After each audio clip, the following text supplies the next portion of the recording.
You're listening to The Audit, presented by IT Audit Labs.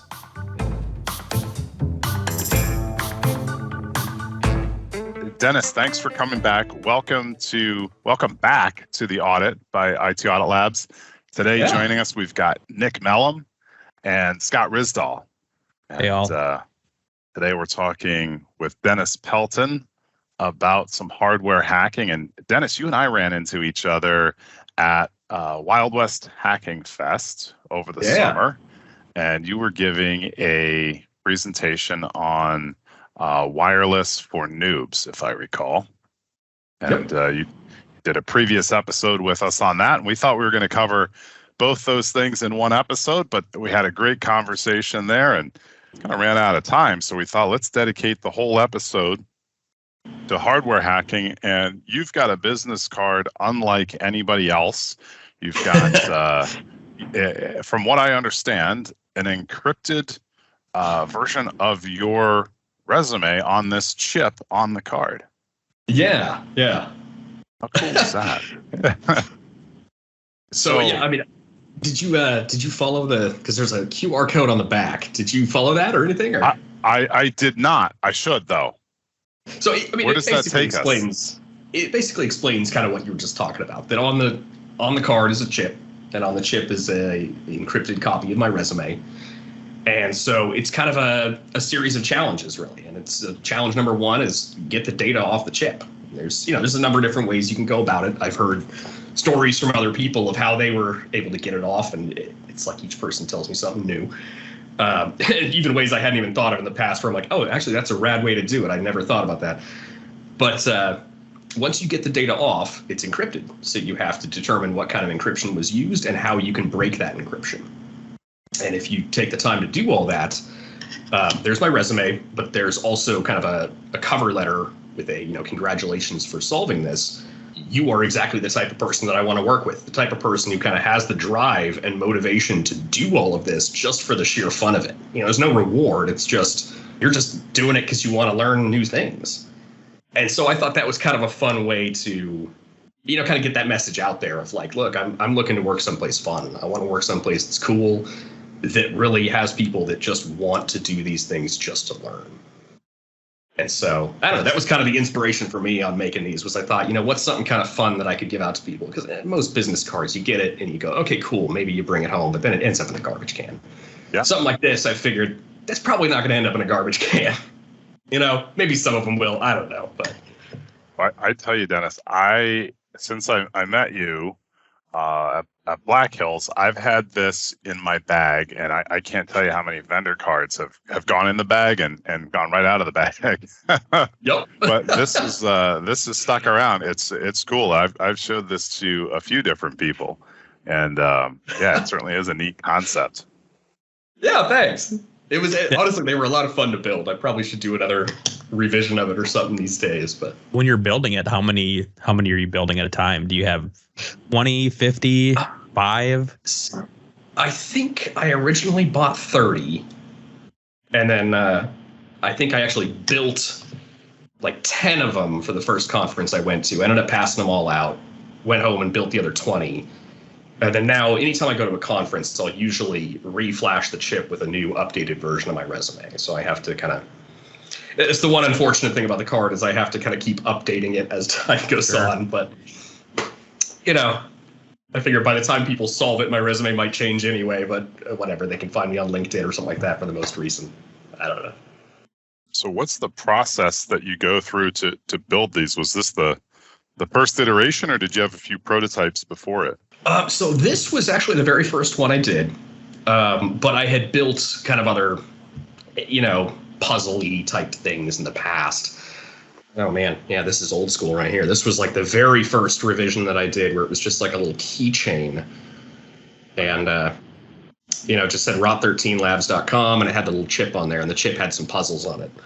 And it wasn't quite the same thing, but, it was similar. And then I ended up switching up the keychain and doing a little differently than that, but kind of similar. And then I think that's about when I did that one. And then for DEF CON last year, I did I did these keychains that looked like little sticks of RAM. Oh, nice. That's awesome. And so really it's got cool. the four, yeah, it's got the 4 chips on there, and these on the back. It looks kind of similar to the business card. On these ones, it was something where the first chip was unencrypted, but the rest of the chips were encrypted. And so you'd have to solve the puzzles on the first one to get the decryption key for the second one. And then solving those puzzles would get you the decryption key for the third and the fourth and so on. So it's kind of like you had to progress through the, through the keychain. So I don't know. I always try to make some fun stuff like that to pass out at DEF CON, because I feel like, if you meet someone for the first time at DEF CON and you're able to just be like, oh, here's something cool for you to play with later. It's like, you've already met a friend right there. They're going to like you, and they're going to chat with you, and it leads to more work, I would assume, right, in that sense. Hopefully. It could lead to work, but more often than not, it just leads to meeting a new friend kind of thing. There you go. So this is good. Yeah, I feel like I think these ones, I made a couple hundred of them, and that's same with the other keychains I did. This was kind of the final product of that keychain, where it has a little LED up there at the top, so when you make a successful connection to that chip, the LED would light up. Oh, neat. But well, I think for me, the question that keeps hitting me in the head is, how did you decide to do this? Or do you have like insomnia at night and you just are like, wow, I should build the coolest business card ever? Or what's the thought process behind that? So it was actually, let me think here. It was the DEF CON the year that COVID hit, and it was all from home. Yep. And it's something where that year I was like, well, I can't go to DEF CON this year. And DEF CON was really where I go to kind of learn new things and stuff like that. And so I was like, well, I'm going to do something for myself then. I'm just going to take those days off of work, and I'm going to learn something nerdy on my own. And I don't even remember what kind of originally inspired it, but I said, I'm going to learn how to make hardware. That's going to be my thing. And so I just started studying like crazy. I started downloading like the programs to actually start building boards. And, I just started kind of ordering things and being like, well, either this is going to work or it isn't. And either way, I'm going to learn something out of the deal. So it's like each one I built after that, it started getting a little more complex and like, building out a little further. And, there's plenty of boards where I ordered it waited the 2 weeks or whatever. It came and it totally didn't work. And it's like, well, okay, what did I do wrong? Well, start going over everything. And I don't know, just it learned a little bit more from each one. Yeah, no, that's really fun. That's awesome. Yeah. Do you do any of the badge challenges at DEF CON? You mean like building badges, or you mean like the actual? Yeah, with the actual DEF CON badge, do you try to go through the puzzles? Yeah. I do, yeah. So I've got a thing over there with all my DEF CON puzzles on it and all the different badges, and I usually end up buying a lot of the aftermarket badges too, like the ones the makers make. And then actually, you probably remember this one. I made these for Wild West Hackin' Fest. Oh, cool. Yep. And so with this one, I know I brought a battery over here somewhere. So this one, it's when it lights up, the LEDs on the front, they're actually not wired up to like LED pins. They're actually tapping into the kind of GPIO on there that's meant for outputs. So it's just spitting out kind of random output, which sets the LEDs to random colors, and it kind of shifts them ever so often.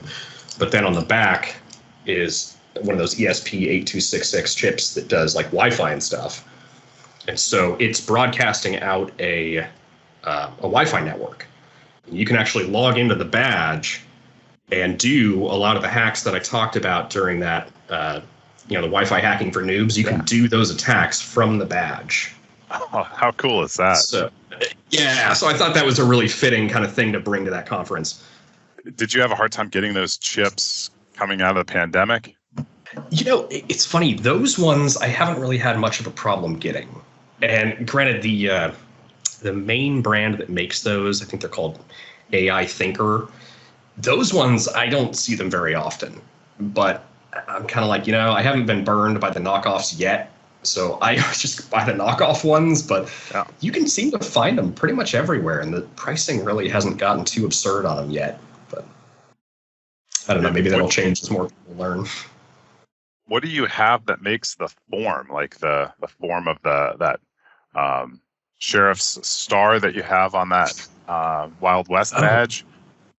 Yeah, so I use it's called Easy EDA, and it's actually like an EDA program developed by JLC PCB. So they're kind of tightly linked in that way, but you can still export as Gerber and like buy them from elsewhere if you want. But if you buy them through JLC PCB, they do something where like if you built it in Easy EDA once a month, you get like an $8 off coupon or something like that.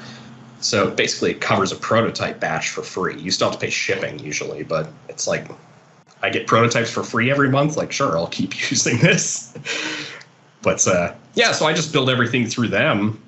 And, you know, I know there's better programs out there, but I've gotten so good and so fast with Easy EDA, I just kind of stick with it.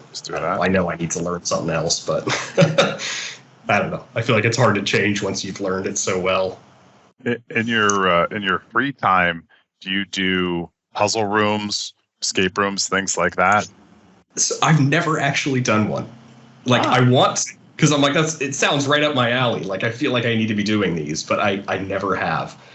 And I've only done those what are they call, like the Hunt a Killer or something like that, where it's like the board games that there's a killer and you look through all the evidence. I did one of those like once, and it was a blast. I had a great time, but yeah, I don't know. I need to like get out more, I think. I saw they had at one of the hotels at Wild West last year, they did have an escape room, but it was like only open on Saturday afternoon or something like that. So we might be able to get a group together this year and do just kind of a couple private rooms. And I think they had an escape room put on by the conference as well up on the 3rd floor that you just had to sign up for in advance. Yeah. Huh. Okay, I may need to look in that for next year. Yeah. Or it's not next year. I guess going this year, but this year, that's yeah. the plan. Yeah, I mean, I had a blast there. Unless there is some major reason why I can't go, I will definitely be there. What other conferences will you do? So I did Shmoo already this year. I'm doing B-Sides Tampa, which, I've got something to show you for that one, too. Let's see here. So I'm on the wait list for tickets to ThoughtCon, but... In Chicago? Closer. Yeah, it's getting closer, and I haven't heard back, so I'm kind of like, maybe that one's not going to happen. Yeah, I mean, really, DEF CON and Wild West are kind of the two main ones that I'm really gunning for. Yeah. I think we were trying to get to ThoughtCon as well, and I know I'm on the wait list too. And Scott, I think you were trying to get a ticket too. I don't know if you got one yet or not, but yeah, it seems that one, I saw it a couple months ago. It's like, I need to get that ticket. And then a couple months later, they were all gone. I was like, drat. Yes, that's exactly what happened to me. Is I kept being like, I need to figure that out. And then all of a sudden it was just, they were gone. And I'm like, oh, well, okay. So I don't know. We'll see. But yeah, so for B-Sides, Nick and I were talking earlier, and he was saying this is probably going to be aired after B-Sides actually happens, which is in April 1st. So yeah, no one's supposed to know about this yet, but I figure if it's going to be aired afterwards, it's okay. Then, yeah, absolutely. So I'm making the main badge for them, like the attendee badge, speaker badge, all that kind of stuff. And it's really just a PCB art. So it doesn't actually do anything. There's no electronics on it. It's just the art badge for now. Next year, we're going to try to do an electronic badge. But for now, it's just the art. But for winners of the badge challenge and for a couple of like select staff members and things like that, I made these right here, which is call it the Uber badge. That's so cool. And then when you turn it on, it's got blue eyes to initialize, and then it will go to kind of barely see it there, but the eyes turn different colors, and it'll slowly shift through colors as time goes on. But if there's a deauth attack that happens, the eyes will turn red, and they'll kind of slowly pulse red while the deauth attack is going on. So cool. And then as soon as it detects it stops, then it goes back to the just kind of cycling through. That is cool. Yeah, so it's kind of a similar design to those other ones where it uses that ESP8266 and stuff like that. And there's so there's different flash and reset badge buttons on here so that you can actually like hack the badge and put whatever else you want on here. have it do something else if you wanted to. So. And then it looks like I you've thought got that the was kind of fun. sponsors on the back too there. Yeah. So there's a whole lot of sponsors. It was difficult to fit them all on here. So These badges are really turning into being like an Olympic medal. You know, like if you win that, how cool is it to try to win something and get that and like put it on your wall, right? That's awesome to have. exactly. Yeah. A medal of honor, badge of honor. Yeah. So I'm doing those, and then right now, sadly, the boards don't actually come for a few more days, but I've got kind of a little prototype that I've been building out over here. Have you guys ever heard of like a ham radio fox hunt? I don't think so. No. So what they do is they'll take a transmitter that will play a little, like usually like a 15-second tune, and then it kind of identifies itself as a fox, and it will just transmit that every 15 to 30 seconds, and you hide it somewhere in the city, and then people use directional antennas and like attenuators and things like that to locate the fox based on the signal that it's broadcasting. Sure. So I've made a handful of foxes that are little PCBs that are actually shaped like foxes, which I thought was kind of funny. And I'm planning on hiding those around B-sides and just telling people, if you find it, you get to keep it. And I figure that's kind of a fun little twist on it, because usually foxes are, like $100 or something like that usually. And it's like, it's kind of fun little thing to just hack and play with. Oh, that's cool. Yeah, I thought it was kind of a fun little idea. So we'll see. Have you participated in those before? So I've never actually done one. I'm like so intrigued by them, and I don't know where any of them are happening. So I'm like, if I just start like throwing fox hunts, I'm sure I will meet people who like them and be able to do one myself. But for now, I've just been like doing tons of research and being like, am I doing this right? I hope so. We'll find out. What a neat concept. Yeah. Yeah. So that should be fun. I don't know. That might be cool for Well, so that's the plan, is at DEF CON, this is kind of my trial run. For DEF CON, I've contacted a couple of artists who work in InfoSec. And the idea is to get a couple of different artists to make like special limited edition like art ones. So I'm trying to get some art from them on like foxes. I was telling them, like, the idea that I had was do, like maybe one that was space themed and we could call it Star Fox. One that's like call it Firefox. Stupid stuff like that was funny. N64. Yeah, and I figured if we do a couple of those and make these really like limited ones and then just hide them all over Vegas, like, I'm sure people would go nuts finding those. That does sound cool. Yeah. Yeah. So there's that, and then I don't know why, but at DEF CON I always see kids, and they always seem so bored. And like, these kids are, some of them I'm sure they're having a great time, but they always just look so bored whenever I see them there. So I thought of an idea where I wanted to make these badges of like an ESP8266, but gigantic, to make it easier for like small hands to experiment with and play with. And it actually works. So, these are all wired up to these various pins with kind of the little pull-ups and pull-downs on the back. And so I'm going to try to make a ton of these. And anytime I see a kid at DEF CON, I'm just going to go up and hand it to him. Like, here, this is for you. Play with it. Learn it. That is cool. just for something kind of fun. I don't know. So I brought a handful of those to Shmoo just to get like some feedback on them. And I think I was charging like $20 for them and just told people like, look, I'm just trying to make my money back on these to get a prototype out here so that I can give them away for free at DEF CON. So what a great idea. Yeah. Yeah, I feel like I'm constantly like coming up with all these new ideas, and I'm like, when do I have time to do all this? So I don't know. Is it getting faster for you now to make the badge once you've come up with the idea? Yes, definitely so. Once I had this Fox circuit done, like once I kind of figured it all out as far as what pins needed to go where, and really the firmware was what took the most time. I'm one of those people where like if you show me code, I can modify it to do what I want very easily, but writing from scratch, I'm not great with. So I had to kind of search around, find some projects doing something close to what I wanted, and I was able to easily kind of modify it from there and get it to work. But once I had that done, building out the Fox-shaped PCB with all the parts where I needed them to go and all the routing on there, I think that took a few hours, and that was it. It's not too bad. Are you in the Tampa area yourself? I'm a little further north. I'm up in Gainesville. Oh, so, yeah.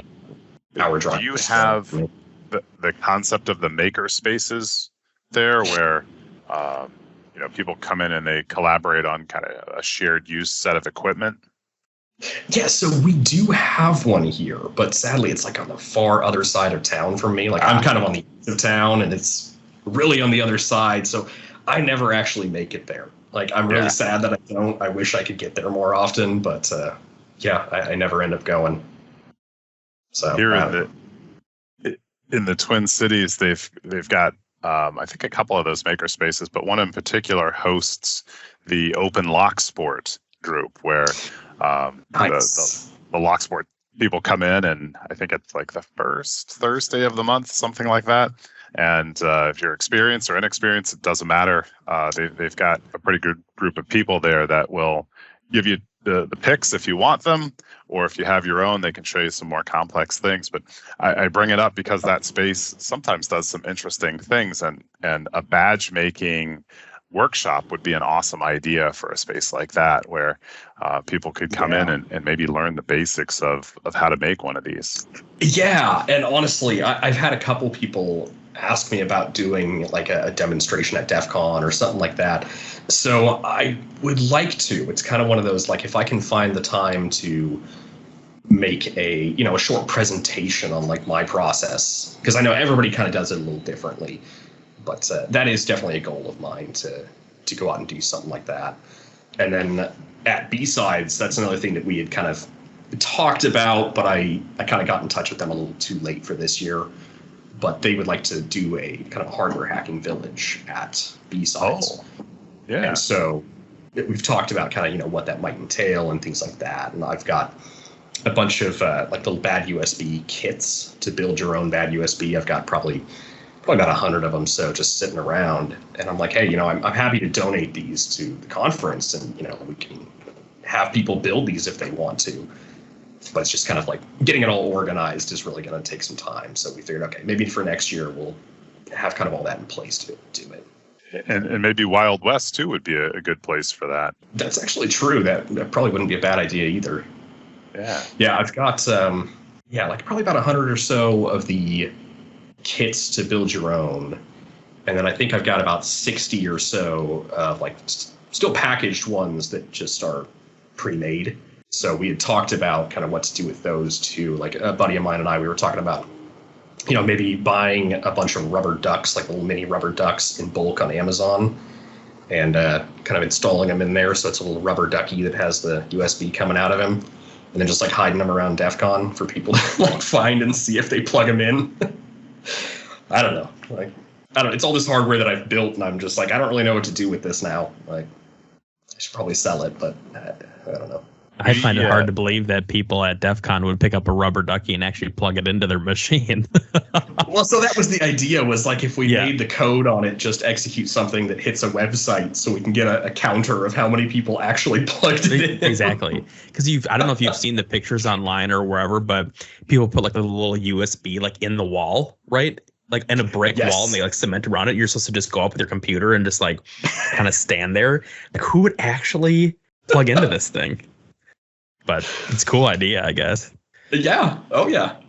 I know. I like the rubber ducky idea. At airports, you see those tables where it's just like a row of USBs for people to plug their laptops into to charge. And every time I see it, I kind of go look at it, and I'm like, man, it would be so easy to convert that to be a rubber ducky. But it's like, guys, please don't do this. I don't know. Like, it's the stuff that you learn as you learn how easy it is to make all this stuff. Did you go to the car hacking village or look at any of that sort of hardware hacking stuff at DEF CON?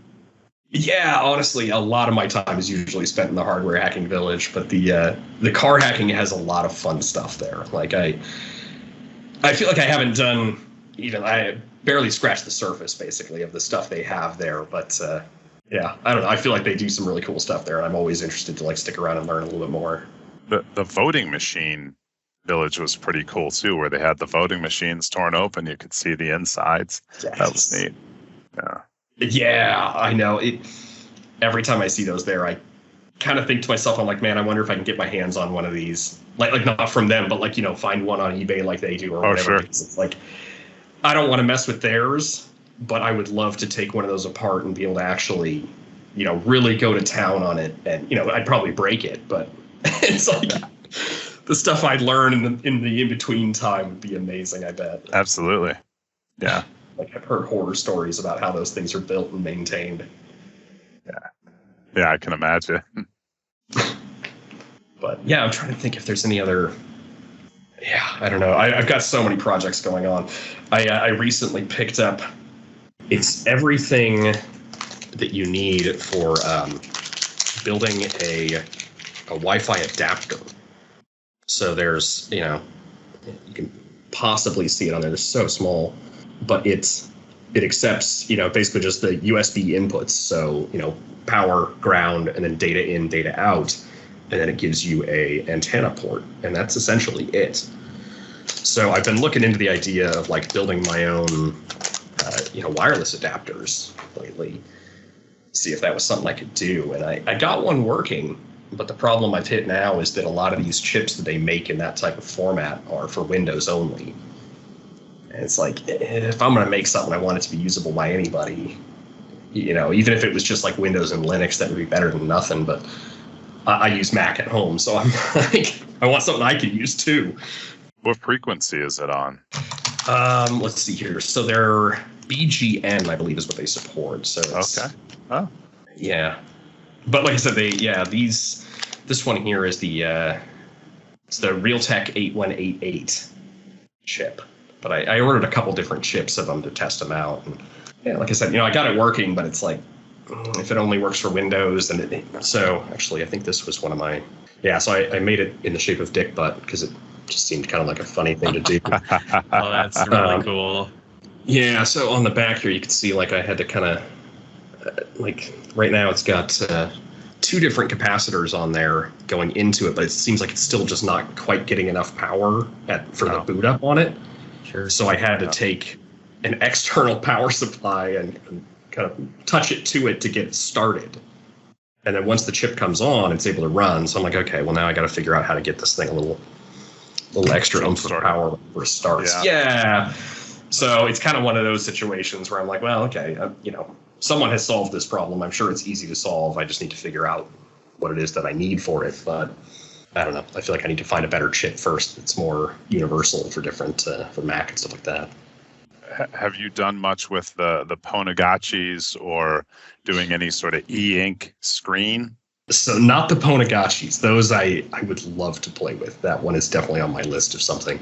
And I haven't done the e-ink screens, but I just recently started messing with screens more. So I made that Hackbutt badge last year for DEF CON with the, it was a bad USB. Yeah. So I had this idea. I was like, well, it'd be kind of funny to make a Hackbutt again this year, but for Wi-Fi. So I've got a little screen on this guy here. And it does basically... Yeah, he does essentially all the same stuff as that Wild West Hack and Fest badge, but now you don't have to log into the badge to do it. You still can if you want to, but it's got kind of like various, there's like a packet monitor on here and things like that. It's all the Spacehoon's ESP8266 author package. Oh, yeah. And then I kind of added a couple little modifications onto it. And so I just started kind of messing with screens a little bit. I've been working with Blue Team Village. I might be doing their badge this year. Sweet. So if I end up doing theirs, the idea that I have, if I can make it work, is going to be kind of a dual screen type thing. So again, it's all like if I can make it happen, especially like within the time limit and stuff like that. But yeah, I haven't done the e-ink ones yet. I've got a couple friends who work with them, and they absolutely love them. But yeah. So we're going to have to come find you this year at DEF CON. Get one of those badges. That's cool. Yeah. Yeah, I should have a number of different things there at DEF CON, so I should be pretty easy to find. I don't know. I just, with like, what is it, 30,000 people there? What's your price range on those? Is around 100? I don't even know yet. If we do these ones, I mean, it'll definitely be less than 100, but I always try to price my badges pretty much as low as I can get them, like to reasonably be. So something like this, I think the total BOM on this was around like $25, so it'll probably be like 40. Oh, sure. I don't know. Yeah, it's very reasonable. Yeah, for me, it's like I don't probably too reasonable. Yeah, well, and that's why I'm like, what can I reasonably do? Because I don't usually make a lot of money off the badges I do. In fact, a lot of the badges that I make, I usually just end up giving away for free anyway. Because for me, it's more of the hobby, the fun of it, and it's like. Yeah. So the ones I do charge for, they pretty much just cover the cost of all the ones I give away. I don't know. Like I would love to make a business out of it someday, but that's kind of out in the future, I guess. Do people have a way of pre-ordering the badge from you? So last year I didn't do anything like that because I really wanted to be able to like actually meet the people and chat with them and things like that. But last year, a lot of my DEF CON was just spent like delivering badges and chatting with people about badges, and I didn't get to do much. So this year I would really like to do that. I haven't set up anything for it yet. It'll probably be on Tindy. I've got a buddy who's trying to start up a kind of a badge life shop specifically for like DEF CON badges and things like that. So if he ends up getting that up in time, I'll definitely be selling one there. But I need to kind of figure that side of it out. Sure. That's cool. Yeah, so Do we have anything else we were going to ask Dennis, Nick? Well, I think that pretty much covers it. Unless, Dennis, is there anything else cool anything that's interesting to you, anything you'd like to jump into? I don't know. I'm trying to think if there's any other badges I'm working on right now or weird electronics I'm trying to build. Or are you a coffee guy, a bourbon guy? Like, do you have any vices like that? Oh man, both. Honestly, like beer is usually my big thing. I've got a huge collection of like stouts and stuff down here. Oh, neat. Age for as long as I can before I finally give up and say it's time to crack it open. But you don't brew on your own at all, I take it.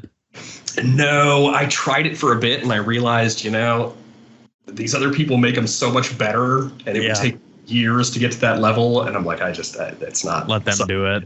Yeah, That's how we feel with your badges. He's already doing it so good. Let's let him do it. It's a fun hobby, though. It's worth getting I'm sure. into. Where's your favorite place to go for beer? Like, have you been to a particular part of the country that you think is pretty good? Oh man, that's a tough question. I mean, so we've got there's a local beer shop here called Tipples, and their selection is just constantly changing, and it's amazing. Oh. So like for me, I usually just go down there and hang out with them for a bit, and they know my tastes at this point. So they'll, You're the all regular. kinds of options. Yeah, so like my wife calls it. Everyone knows you in there. Everyone knows your name. You're like Norm. Yeah. Yeah, exactly. Oh, there's a bunch of us. Yeah, that's fun. But yeah. Yeah, there's nothing else from me. Scott, I don't know if you have anything, but I had a list of things and we already breezed through it. Nice. Awesome. Dennis, we'll look for you at DEF CON. I guess we'll be first before Wild West, but Wild West as well. And definitely want to meet up and have a beer at DEF CON. Oh, hell yeah. I'd love to. Dennis, if you can let all the listeners know where they can find you, is there a Twitter? Where you hang out, or LinkedIn? Yeah. So I'm on Twitter and I'm on Mastodon. Okay. It's Cold Brew on both of them, but it's C0LDBRU. And I'm on InfoSec Exchange for Mastodon. Well, Dennis, thanks a lot for your time today. Always cool hanging out with you. Learned a lot of thanks cool for stuff. having me again. Want security leadership without the headcount? As an extension of the team, IT Audit Labs will provide the experts to guide and counsel your company. We will start by creating a custom security program that caters to your industry while providing transparency and remediation to improve cyber posture while reducing risk. Contact IT Audit Labs to find out more. Premium.